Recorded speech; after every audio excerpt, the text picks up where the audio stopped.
versus Mobile Aurora Legends. MLBB.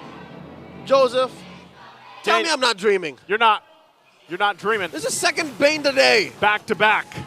Well, different series, but It won with Blacklist, so now in a stroke of genius, I'd like to think, again, this got the blessing of Master the Basics and Dexstar. yeah. And I think part of this too, like in the hands of Demon Kite, is going to be very interesting in the matchup like we saw in the head-to-head, of course, between these two amazing junglers, Carl TZ and Demon Kite. Now, the fact that he picks up the Bane this time too, and it's paired up with a Hylos and Renegade on this Tigreal, Right? are going to be quite devastating for TLPH. Especially since TLPH really only have one way in. Count it two if Benny Cutie wants to get in there. But so far, Aurora saw the draft open enough to pick up a Bane. Now some action in mid. Renegade going up against JP's Minotaur. If I'm not mistaken, while the draft was going on, showed a stat, 100% win rate on the Minotaur. 100% win rate. How true is that? We can double check. I was going to say, we'll have to double check that, but I would say at least for the most part for Minotaur, like regardless, fits really well in the current meta, does quite a bit, of course, in sustainability and then setup potential. Uh-oh. Look at this focus here. Sanford. 40! All right, he flickers. He's got the flicker. He's all fine. right. He's fine. And this is not to berate TLPH's draft, because again, this is very Season 14. This draft covers so many bases. You got solid physical damage, you got solid CC, you got solid magic damage. And I understand where Renmar was coming from, trying to pick up the Alpha, because they do need indeed true damage for Aurora, but the Bane just really takes it over the top. Now the turtle started down to 10th of its health. All right, look at this. Carl TZ can't even move. Now he's going to be in trouble. Does dash away, but Edward won't follow up. They'll go for Sanford instead, knowing the flicker was gone. And that's an objective also in the hands of RORA here. So a lot of value already. Renegade not even level 4 just yet. But you can see how troublesome this Tigreal can be, depending on how they go about the rest of the game. Early invasion protocol, and they're doing it in such an honest way, especially after just dominating that turtle. And off camera, look at this. DK just continuing to farm up. They didn't even have the person with the retribution as they tried to threaten the purple. Yeah, it's and that's the thing, you know, Demon Kite can continue. You said this in the previous game even, like in the other match that we saw with Blacklist International. Like if you're going to pick up the Bane, you just hyper farm as much as you want, and you try to keep that pace going. And then later on, you know, you're just throwing out tons of damage with the Crab Cannon and the Deadliest Catch. And like we saw in that last fight too, part of it is just, again, the Glorious Pathway is so much to deal with. If it cuts off an exit route, you have the Revitalize too to kind of make you tankier here. And I would say that's what gives the Hylos a little bit of that advantage early game in comparison to having the Minotaur there, where of course, like, Minotaur, he wants to get that Flask of the Oasis. Yep, again, that's just a great combo that was recently unlocked given the rise of Hylos. Yep. The Deadly Catch and Glorious Pathway. It's two-piece. Oh, look at it. As you say it. Aggression and, oh, wait, what is this? Oh. Sanford pops the front Morty's wrap fighting again. back. Going to go 2 versus 1. Sanford looks like he's going to be fine, but you could feel the pressure as you were talking about. No, he really is. He really is. The fact that this was Sanford underneath a tier 1 with a Holy Shield means that's 15% damage reduction. That should keep him top. Now, Benny Cutie versus Doming, though. I think he should be. Yeah, he's utilizing that BMI, but yeah, as you were saying. They were on the long lane, so that's fine. A lot of bot time from RORA side and TLPH as well. And look at this. It looks like we're still looking to contest. This is still a 50-50. Oh. Now the implosion! Renegade going to use the implosion. Eternal Guard to drop down and try to fight back. Sanford's finally going to jump back in. Glorious Pathway drop down to fight to cut them off. Sanford taken out, and UA grabs JP as well. 2 down for TLPH. RORA now working on the turtle. Carl TZ wants to do something about it. Gets a couple shots, and there's Benny Cutie on the backside as well. Fires off, and it's Demon Kite that gets the turtle.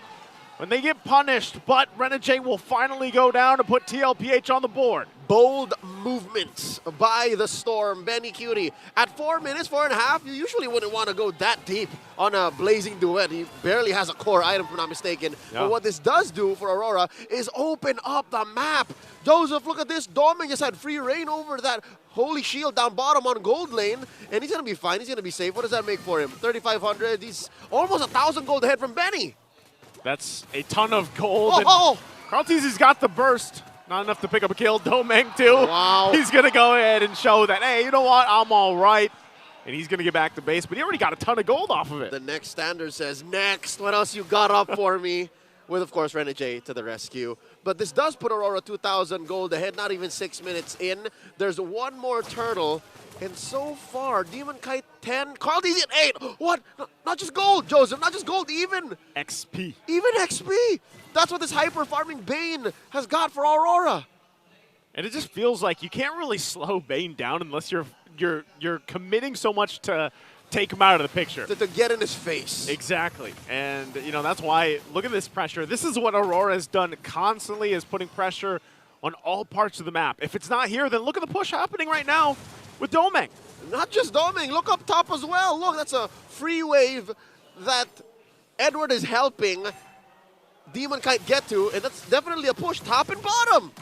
There's Edward just kind of spotting out here. Look how deep RORA is in the jungle. Sanji gonna be in trouble here. Does pop the Eternal Guard. Had to use the Purify as well.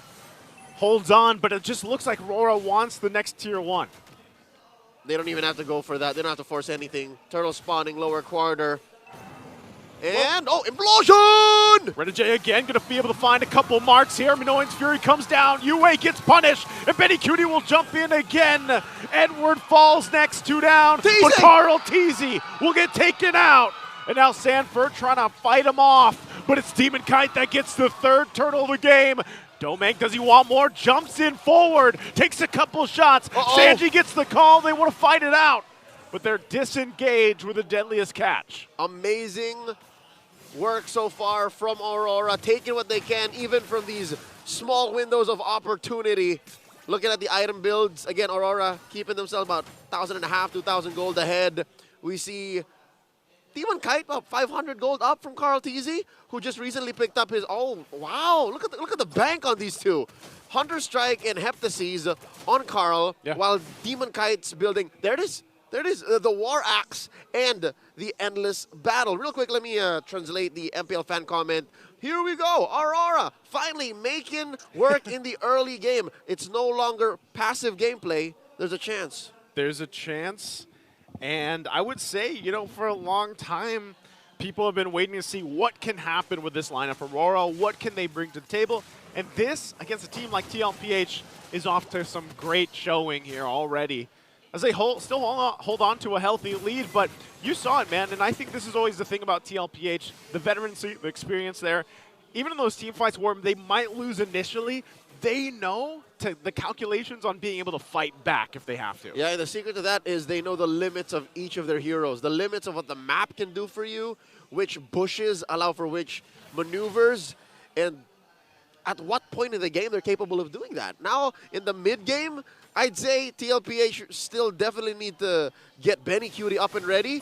And luckily, Sanji knows how to protect himself very well. Sanji's using the Eternal Guard defensively, offensively, the CC you get from his skill too. And I think Aurora, now more than ever, have slowed down. Yeah, they went out swinging in the early portion of the game. They got all the objectives they wanted to.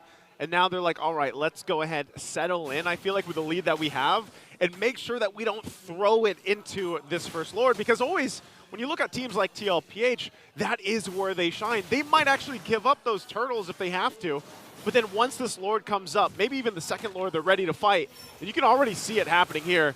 Conceal, are we going to be used? There's Renegade again, jumping in, Implosion used, locking down here. Carl Teasy trying to get some sight here. Renegade's the one to fall, and now JP as well. Lord's still up. Carl Teasy's going to focus down on Edward a little bit longer. They force him back. They're so low as Edward falls. And now Sanford, just in time, gets back in form. He doesn't fall, and the fight for the Lord breaks out. Domeng tries to help, but Carl Teasy will get the Lord. Demon Kite was spaced out.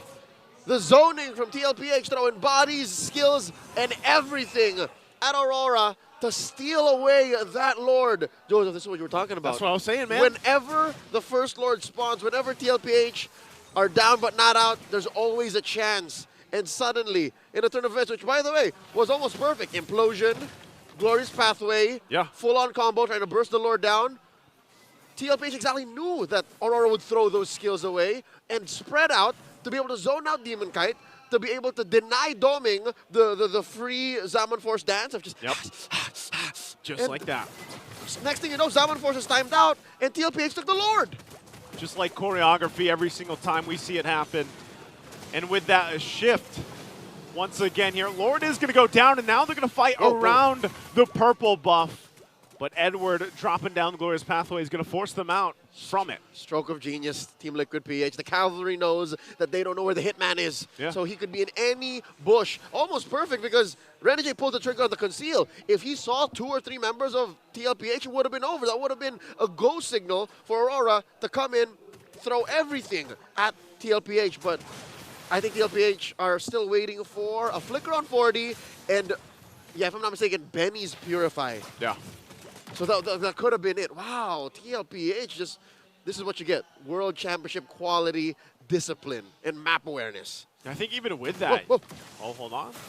Carl TZ also waiting patiently. He knows he's going to get pressure on the purple buff, and that's exactly what RORA does. Couple of shots here. Edward, half health. Renegade, though, front of it all. There's the flicker in from JP. They want to fight. Eternal Guard drop down too. Glorious Pathway to cut in as JP falls, and they break it out. Finally, Renegade's going to go down, and Sanford jumps in. He pops off the Primal Wrath before he gets taken out, and there's a drop on Edward. The 2 for 3. Carl TZ, though, wasn't able to pick up the kill. They get a 3 for 3. DK gets one over the young goat as they continue to push, throw in the deadly catch at the tier 1. One of the handful of skills that actually affect turrets in this game. Once more, the instant replay brought to us by Infinix. So they start off with a trampoline play, right? Chain CC into the AoE, and then of course they take down Renegade and then doming, which honestly I thought was going to be the end of it for Aurora. Yeah. But look, I think the fact that KTZ wanted more than what they got led to Aurora punishing back. Yeah, I almost think that, you know, Carl TZ probably thought maybe he would secure that kill. Yeah. But then ends up getting punished, and so evens it out 3-3. Something tells me Demon Kite's building more than just damage items. Little defense. We need to see it, but usually, yeah, Nolan at this point would be able to burst down a Bane. A Bane, yeah. That just shivered down my spine. I could have sworn that Demon Kite was going to die, but now, Wow. Here we go. Edward gets caught with the EG. Look at the damage. JP's in trouble, gets knocked up himself as Demon Kite picks up the kill, gets the double, triple, and the Lord. Demon Kite takes everything. 3K for DK plus the Lord. And now they're making a beeline for bottom.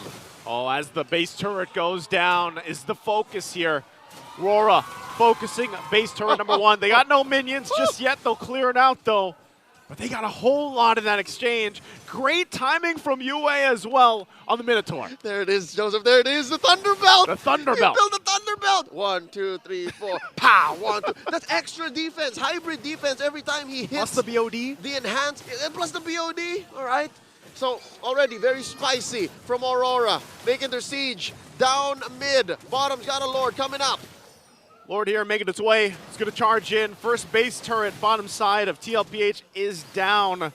UA takes the Minotaur's Fury again. So Aurora, they have a decision. They can actually force a fight on the base turret. We'll see if they do that with this next wave pushing down the mid. Sanford decides to go in himself. He's going to focus on Demon Kite as he will fall. With the rest of Aurora fighting it out, Sanford in trouble as he's the one to fall. And Carl TZ will be able to fight off Renegade, but they lose the mid turret as well. RORA only down Demon Kite. Aurora aware of the fact that they cannot win this siege. They cannot end the game here without Demon Kite. Amazing work by the Apex Predator, Sanford. He turned that Edith into an assassin. Yeah. You see that, Joseph? I saw it. A full-on flicker onward, Earth Shatter. Look,